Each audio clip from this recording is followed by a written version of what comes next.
You may have noticed that I kind of like Blood Angels. It's kind of my thing. They were my first foray into actually painting an entire organized army, but as a side effect of that, their organization, decals, and markings are kind of all over the place. I've got a mix of companies, squads, veterans, and all manner of transfers that have just kind of stuck places. And don't get me wrong, the rule of cool is the only rule in 40k that really matters. But at the same time, I think there is something cool about organizing and fielding an entire force that could appear on the tabletop as it does in the lore. So welcome to Gone Hollow Minis. My name's Colt, and today we're figuring out the organization, markings, and transfers of the Blood Angels chapter.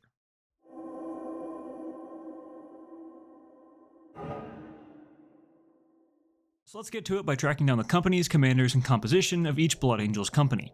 Now, just like the previous Krieg video, I'm going to be trying to use the most up-to-date information as I can. So most of this info is from the 10th, 9th, or 8th edition codexes, but if it's from anything else, I will mention it specifically. So, of course, at the very top of the chapter, we have Commander Dante. This old bastard has been in charge of the Blood Angels for a very, very long time.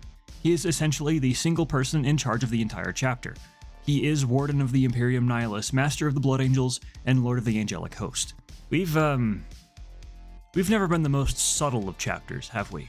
In addition to that, the Blood Angels have a few kind of sub-chambers that exist within the chapter, but outside of the individual companies. Since we just talked about Dante, we'll start with the Sanguinary Guard. These are the honor guard of the Blood Angels, and pretty much every successor chapter has a variant thereof. The guard is comprised of 25 Sanguinary Guard, led by Brother Donatos, the exalted herald of Sanguinius. Their primary job is to protect Commander Dante, but as the honor guard of the chapter, they may be assigned to protect specific veterans, or captains, or even just to safeguard certain locations on Ball. Next is the Sanguinary Priesthood. These are kind of a supplementary apothecary unique to the Blood Angels. They oversee the red thirst in their battle brothers, and dole out insanguinating communion from their chalices.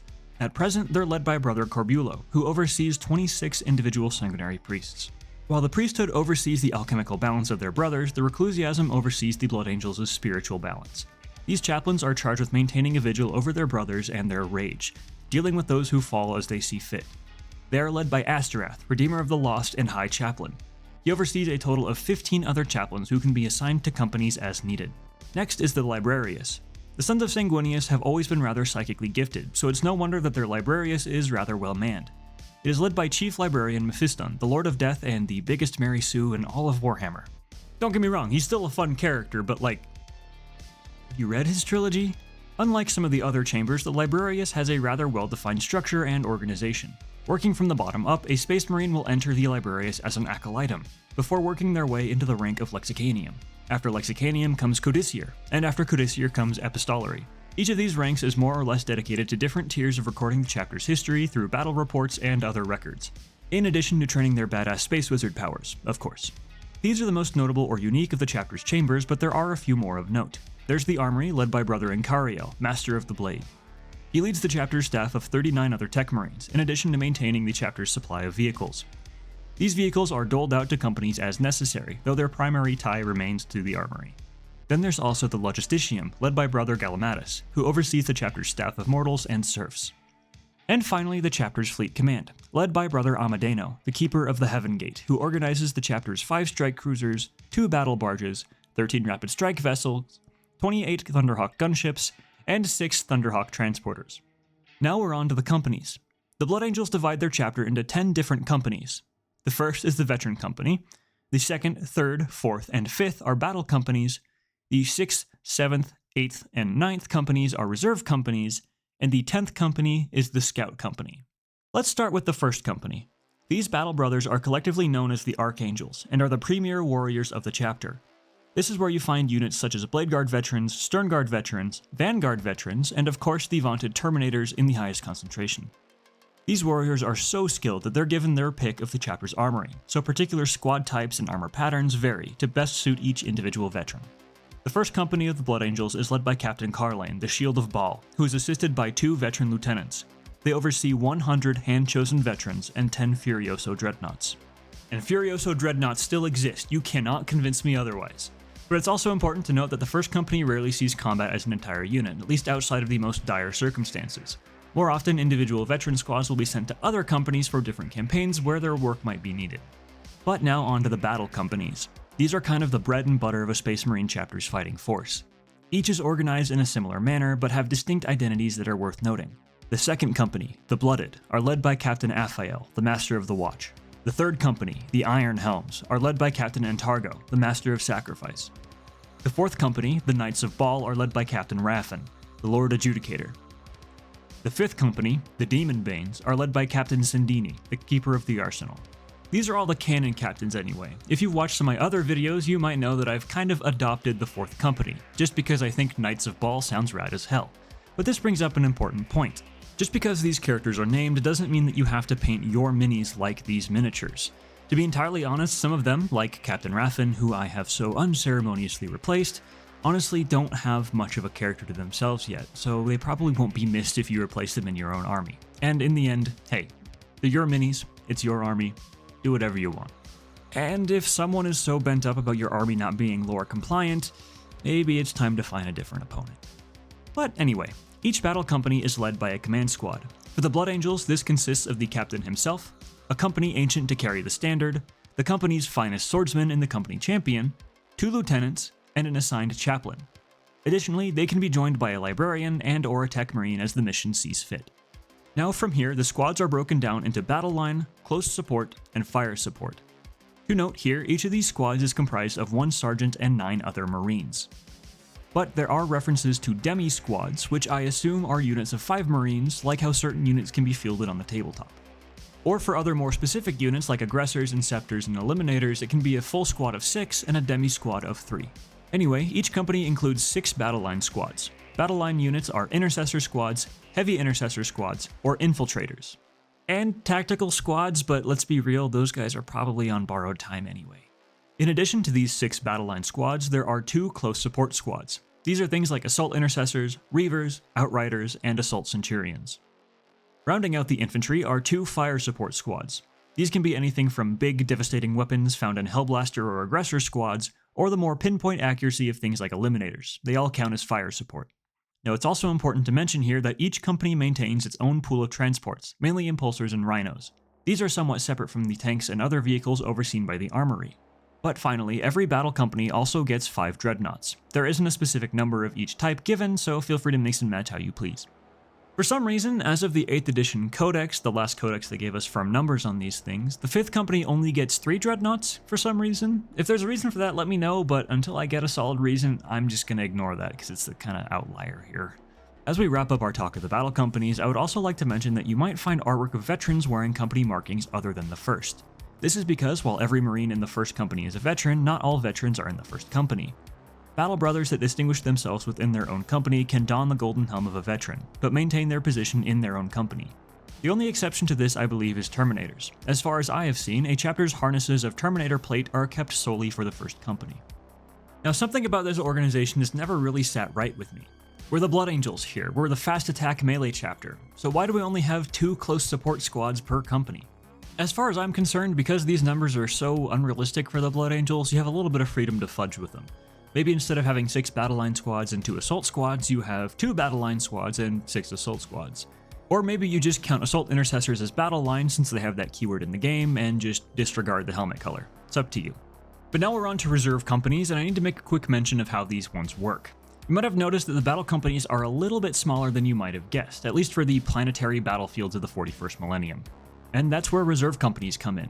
These units rarely see battle as a single company. Instead, the captain of a different company can request additional support from reserve company squads, who will be attached to a battle company for the duration of a campaign. That said, each reserve company is still organized as a company, at least as far as the hierarchy goes. The command structure of a company command squad and 2 lieutenants still stands. Beyond that, things get a little different.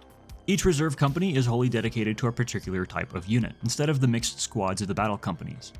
The 6th company, the Eternals, is led by Captain Tybalt, the Caller of the Fires, and contains 10 battle line squads and 6 dreadnoughts.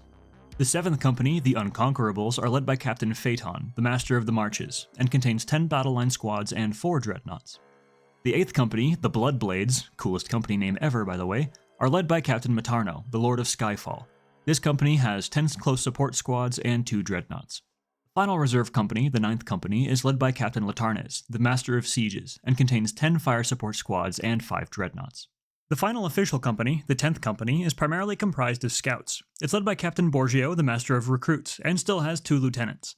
The number of scouts isn't as strictly regulated, especially for the Blood Angels who are still somewhat reeling after the devastation of Baal. However, after the introduction of the Primaris, an additional formation was added to the 10th Company. These are the Vanguard formations, units designed specifically for infiltration, reconnaissance, and subterfuge. These are the types of formations in which infiltrators are battle line. There are 10 Vanguard squads in the 10th Company, and can include units such as infiltrators, suppressors, eliminators, and additional Invictor warsuits. Now for the unofficial company, the company that we try not to let the rest of the Imperium see, the Death Company. This is, thankfully, not a full fighting force. Instead, Battle Brothers are inducted into the Death Company as they fall to the Black Rage, their armor painted with black fields and red saltires before a battle. Their fate is to be killed in a glorious final fight, or else be entombed within the Tower of Amario on Baal, or meet their end at Astaroth's hands. Because of this, there's no real number on the Death Company. They exist as they fall and die as their tainted blood demands. So that is more or less how the Blood Angels are organized. Now let's move into their markings, colors, and eventually, there are not 1, not 2, but 3 different transfer sheets that they currently have access to. The base color for every Blood Angel's armor is, of course, red. Officially, they even have red pauldron trim, but honestly I think that's a little too much red, so I usually do mine in black, the same color as the Imperialis on their chest. Typically, the chapter badge is placed in black on the left pauldron. The company is denoted on a Battle Brothers' right shoulder, and are organized as follows. The first company gets a white skull to denote veterancy.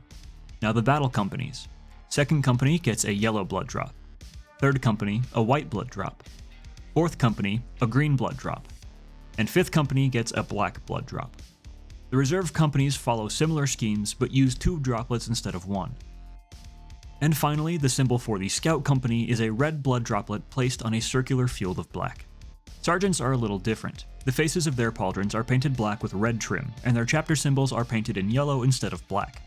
Additionally, lieutenants paint their right pauldrons in the same pattern as their company heraldry. Remember, not all of these are canon, but the ones I'm showing you seem to be the patterns that the community agrees on, at least as of the publishing of this video. Captains tend to paint their right pauldrons similarly, but since they're at the top of their company, they get some more freedom in how they paint their armor.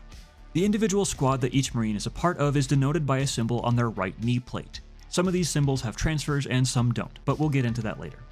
Unlike other chapters, Blood Angels don't include the battlefield role on their pauldrons. Instead, this is denoted by helmet color. Battle line units wear the standard red helmet with green eye lenses. Post support units wear yellow helmets, also with green eye lenses. Fire support units wear blue helmets with red eye lenses. And finally, veterans and command squad units wear gold helmets with green eye lenses.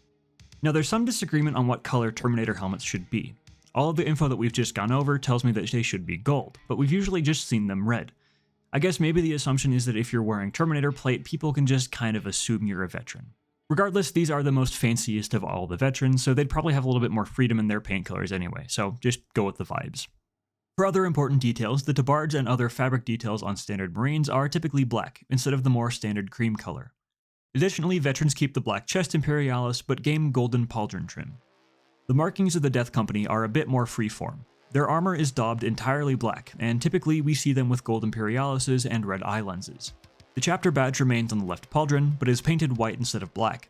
Their right pauldron is painted entirely black, and the company icon is replaced with a red saltire that crosses the entire armor panel. Recent studio models have placed skulls, white blood droplets, and other designs onto these saltires as well, though that seems to be an aesthetic choice. Additionally, a saltire is sometimes seen on one or both knee plates, along with the aforementioned skulls and such, but again, this seems to be aesthetic. And one last note about vehicles. Compared to our previous video on the Death Corps, markings here are much simpler. The only real requirements are the chapter symbol and company marking. In addition, each vehicle gets a unique identifying number in yellow. The number is typically placed on the hull, but everything else seems to be fairly freeform. Now okay, onto the transfer sheets. Most of these are pretty easy to explain, so we'll try to move pretty quickly here, starting with the standard transfer sheet. These are all just different variations of chapter symbols. The yellow ones are intended for sergeants, though the others can be used as you wish. Other than being better suited for fancier units, there's not really a functional difference between the regular ones and the fancy gold ones. You will notice that the bottom row here is slightly larger. These ones are made for the larger Terminator pauldrons. And this middle row here, as far as I can tell, are just honor markings and other details designed for tilt shields and other small decorations dotted around your minis. Continuing down to the company marking section, we've already gone over these. Just keep in mind that the reserve companies use the same blood droplets, there's just 2 of them instead of 1. All of these decals are meant for the Death Company. Remember how their chapter symbols are painted in white instead of black. Weirdly, there are Terminator-sized transfers. I don't think that's canon, but maybe they're just there for anyone that wants to take a little bit of creative license. It would look pretty cool. The little bones and crossed bone blood drop symbols are a little bit newer in the scheme of Death Company, but they seem to just be decoration. The larger ones are for dreadnoughts and other vehicles. Before we get to vehicles though, we have squad markings. These are kind of annoyingly broken up between 2 different sections, but you can match them to the chart here. Annoyingly, the symbols for the 17th, 18th, 19th, and 20th squads are missing. The squad markings that use saltires are also missing, but those would probably be easier to do by hand anyway. These over here are campaign and honor markings. When part of a larger offensive or battle, a commander may use one of these campaign markers to denote the vehicles and marines taking part in that campaign. The honor markings are just that, little participation awards to give your vehicles and battle brothers. Now the vehicles. The black symbols are intended for standard vehicles, while the white are meant to be used for Death Company transports. Company markings match those used on infantry, and the red blood droplets can either be used for Death Company or for successor chapters that use different colors. Speaking of successor chapters, all of these symbols down here are unique to the Blood Angels successors. I won't go too in depth here, but most of these are referenced in your codex anyway. There are a couple little honor markings mixed throughout though that could be useful for regular Blood Angels. Okay, on to the next. This is the Death Company transfer sheet, and thankfully it's a bit plainer. We've already gone over the canon Death Company markings, being the white chapter badge and red saltire. All of these other symbols, as far as I know, are added for creative license, to give your Death Company a little bit more visual interest. And of course, there's the additional section for successor chapters. Strangely, and correct me if I'm wrong, the Angels in Carmine usually paint their Death Company in white, so I'm not entirely sure why their Death Company chapter symbols were switched to white here. Maybe any Angels in Carmine fans out there can help correct me on this. Okay, we're in the home stretch, last transfer sheet, and this one is, honestly, probably my favorite. This is the one found in the Blood Angels upgrade sprue, and it's got only the fanciest of bits.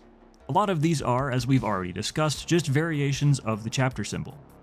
Other than the yellow sergeant symbol, I haven't found any citations for specific uses of these, just slap them wherever you think they'd look the coolest. It's a similar story for the markings down here. Larger, fancier vehicle markings, honor markings, extra company markings, stuff like that. You've already seen most of these on the other sheets in some form. One cool detail is that a lot of the chapter symbols that are placed on little circles are actually throwbacks to 2nd and 3rd edition dreadnoughts. Kinda cool. But then there's these two, and these two are where things get a little complicated. This one is present in the 2nd edition Angels of Death Codex, ascribed to both a captain and a Space Marine Lord. We don't use the Lord rank anymore, so I'd say it's just a bit of a throwback decoration, and would look great on a captain backpack banner. But that leaves this one, and this one requires us to do a little bit of digging. There are 4 parts to this one: a ram's skull, the wings in the background, an iron halo above, and 3 blood droplets below. We haven't gotten an official explanation for this yet, so we gotta do a little bit of puzzling. I've seen a lot of people just say it's a symbol for the Librarius, and I don't think that's 100% accurate. For starters, the Librarius' symbol is a human skull with ram's horns, which is a little bit different. But if we do go back to the 2nd edition codex, we can see a ram skull on the banner of an epistolary, one of the librarian ranks we already discussed. This even repeats in the 3rd edition codex, so really that's all there is to it, right? Maybe, yeah, I'm sure you could probably make that argument. But after the 3rd edition codex, as far as I've seen, this symbol kinda disappears and the regular Librarius symbol takes over. It's not until the 9th edition codex that this symbol re-emerges.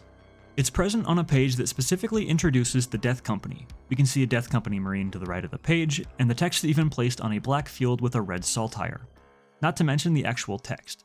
Importantly, it's not just the ram's head this time. Here we see the introduction of the wings and the droplets. Still missing the iron halo, but it's more than just the skull. Fast forward to 10th edition and we have the Death Company launch box, and hey, look at that. That's exactly the symbol that we're looking for, a second connection to the Death Company. So personally, I don't think this symbol is meant to refer to the Librarius, at least not anymore. We haven't seen it connected to the Librarians since the first 2 codexes, and Mephiston has had a whole trilogy since then, and I haven't found any mention of it. I think it's more likely that instead, it's just a symbol that they plucked from an earlier edition and have repurposed to fit the modern lore. Personally, I feel like we're being led towards it being a symbol either for the Death Company in particular, or for Astorath himself. But hey, feel free to tell me I'm wrong in the comments. But I mean, like, come on, it's 40k. Is anyone actually correct about anything anymore? But anyway, the best part about indeterminate symbols is that you get to make up your own meaning. Whatever it is, I think it looks rad as hell, and I will definitely be putting it on whatever vehicle I paint next. But with that, our trudge through the organization, colors, and transfers of the Blood Angels is finally complete. I'm sure I missed something, but this video is already one of my longer ones, so I'm gonna call it here. Please feel free to add any additions to the comments, and I'll make sure to like and pin them so that other people can see them as well. I need to go take a drink and let my voice rest for a little bit, so I'm going to go ahead and sign off here. If this video helped you figure out how to organize your own army, feel free to drop a like to help tickle the algorithm. Subscribe and turn notifications on to not miss the next one, drop a comment to tell me which faction should be next, and until next time friends, be safe, be kind, and don't you dare go hollow.